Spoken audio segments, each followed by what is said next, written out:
One को मदीने तरफ तिखे वन को मदीने तरफ तिखे रे लालण के जो ध्याए लिखे वन को मदीने अज अरब जे पासे उड़ाम से गो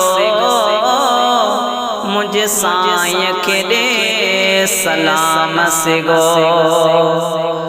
अज अरब जे पासे उड़ाम से गो मुझे साईं के दे सलाम से गो कर पेश वनी पैगाम से गो कर पेश वनी पैगाम से गो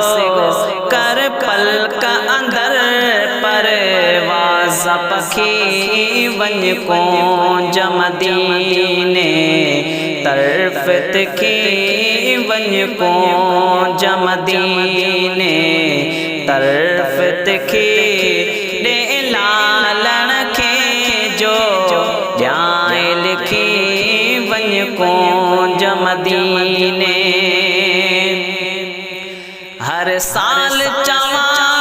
मन हींअर वञा पर तोड़ न कयो तक़दीर अञा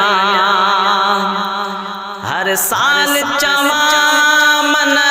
हींअर वञा पर तोड़ न कयो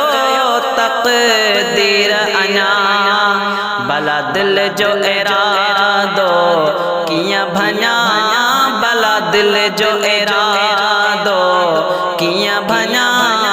मुझो अर्ज़ अगा तो सरदार सखी वन को मदीने तरफ तिखे वन को मदीने तरफ तिखे रे लालण के जो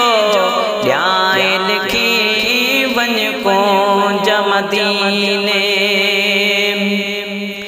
आया खाद में जाम जमण का वठी तो सनेण रखियम नंढ पुण का वठी आया खाद में जाम जमण का वठी तो सनेण रखियम नंढ पुण का वठी तुझे शान में शेर पढ़ण का वठी तुझे शान में शहर पढ़ण का वठी दीदार जिलाए पोए अदलड़ी लुखी वन को मदीने तरफ तिखे वन को मदीने तरफ तिखे रे लालण के जो ध्याए लिखे वन को मदीने नथी वाई महेसर का विसरे रुगो नाम मोहम्मद पयो निकरे नथी वाई महेसर का विसरे रुगो नाम मोहम्मद पयो निकरे गम सोर में पई उम्र गुजरे गम सोर में पई उम्र गुजरे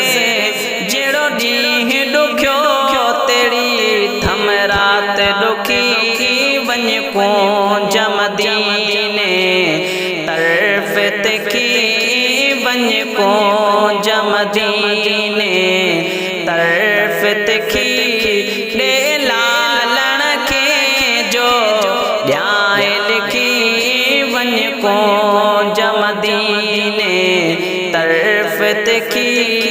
वन को मदीने तरफ तिखे वन को मदीने।